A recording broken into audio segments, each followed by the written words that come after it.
आपको एक स्फेयर दिया हुआ है और उस स्फेयर का रेडियस आपसे कहा जाता है कि दिस इज 10 सेंटीमीटर, और उस स्फेयर के का जो मीडियम है वो उसका रिफ्रैक्टिव इंडेक्स गिवन इज 1.5। अब उस स्फेयर के अंदर कहीं पर एक ऑब्जेक्ट है ओ, ठीक है। अब आपसे पूछा जा रहा है कि ये जो ऑब्जेक्ट ओ है, ये ऑब्जेक्ट ओ के बारे में इंफॉर्मेशन एक और ये है कि this object is basically 4 centimetre below the surface.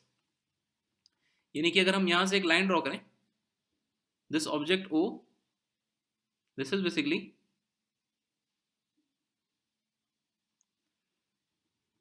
4 centimetre below the surface, ठीक है। और इस साफ फिगर में दिखाई दे रहा है आपको कि this object is being viewed from the top, यानी कि इस पॉइंट पी से इसको ऊपर से देखा जा रहा है, और पॉइंट पी से ये जो ऑब्जेक्ट है वो 4 सेंटीमीटर बिलो द सरफेस है, ठीक है। और साथ में आपसे ये कहा जा रहा है कि सरफेस का जो रेडियस, स्फेयर का जो रेडियस है दैट इज 10 सेंटीमीटर। तो find the apparent depth of the object, यानी कि जो उसकी रियल डेप्थ है, बेसिकली द रियल डेप्थ वो आपको दी हुई है यहाँ पर 4 सेंटीमीटर। तो ये सवाल बेसिकली रिफ्रैक्शन का ही है, लेकिन फर्क इतना है कि हमने जो ये एपरेंट डेप्थ और रियल डेप्थ पे इससे पहले जो सवाल किए हैं वहां पर प्लेन सरफेस था, लेकिन यहाँ पे कर्व्ड सरफेस है। तो कर्व्ड सरफेस होने की वजह से जो हमने अभी फॉर्मूला सीखा है refraction at curve surface, spherical surface basically, तो उस फॉर्मूले का इस्तेमाल होगा। तो जो रियल डेप्थ है वो किस तरीके से ट्रीट की जानी चाहिए, वो बेसिकली ऑब्जेक्ट डिस्टेंस है। तो पॉइंट पी पर रिफ्रैक्शन होना है, बाहर से हम देख रहे हैं तो लाइट जो है वो पॉइंट ओ से, ऑब्जेक्ट से पी की तरफ जाएगी और फिर उसके बाद रिफ्रैक्ट होगी, ठीक है। अब यहां पर आपको साफ पॉइंट सी भी दिया हुआ है, सी का मतलब क्या है, सेंटर ऑफ कर्वेचर। तो आर आपको दिया हुआ है, radius of sphere is 10 centimetre. तो रेडियस ऑफ स्फीयर ही बेसिकली क्या है, एक तरह से रेडियस ऑफ कर्वेचर है।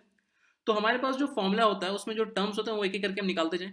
तो पहला टर्म हमारे पास u, तो u क्या होना चाहिए, लाइट किस तरफ से किस तरफ जा रही है, लाइट हमें दिखाई दे रहा है कि लाइट जो है वो ऑब्जेक्ट ओ से पी की तरफ जा रही है, यानी कि नीचे से ऊपर जा रही है, राइट।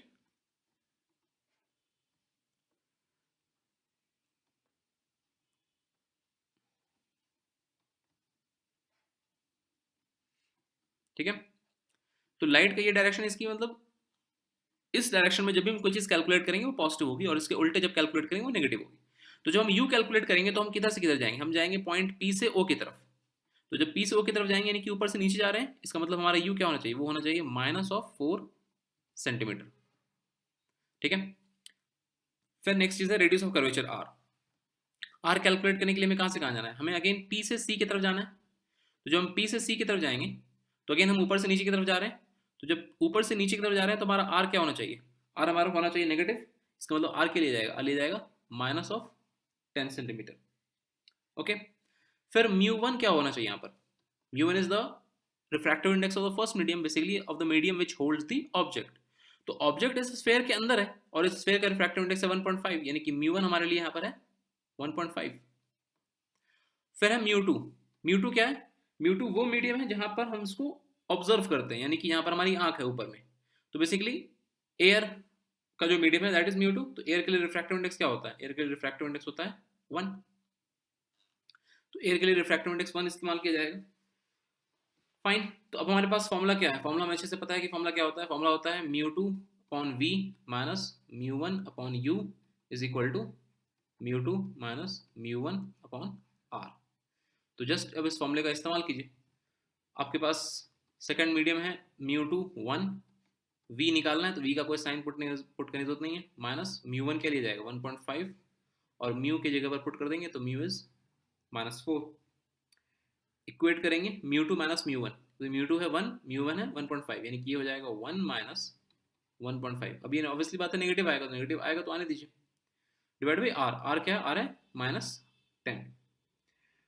तो सिंपली अब क्या करना है, अब आपको सिंपली जस्ट v निकाल देना है। तो 1/v अब क्या बन जाएगा, वो बन जाएगा ये 1 माइनस 1.5 यानी कि माइनस ऑफ 0.5 होगा, माइनस ऊपर भी होगा माइनस नीचे, यानी कि माइनस माइनस कैंसिल होकर प्लस हो जाएगा। तो ये हो जाएगा 0.5 अपॉन 10। फिर ये माइनस माइनस अगेन प्लस होगा, उस साइड जाएगा तो बराबर माइनस हो जाएगा, ये हो जाएगा माइनस ऑफ 1.5 अपॉन 4। तो सीधा यहाँ से अगर हम देखें तो v आपको आ जाता है -3 सेंटीमीटर। तो यही हमारा आंसर हो गया। अब चूंकि अगेन ये माइनस आ रहा है, तो माइनस क्यों आ रहा है, माइनस इसलिए आ रहा है क्योंकि ये P पॉइंट से नीचे होना है। तो इसलिए इमेज कुछ यहाँ पर फॉर्म करती है, ये जो आपको आई पॉइंट दिया हुआ है। तो जो आई पॉइंट पहले से मार्क था, बेसिकली इमेज वहीं पे फॉर्म हो रही थी, वो हमें दिख रहा है साफ कि डिस्टेंस उसका है 3 सेंटीमीटर और ऑब्जेक्ट था at a distance of 4 centimetre. तो जाहिर सी बात है ऑब्जेक्ट से थोड़ा ऊपर दिखेगा।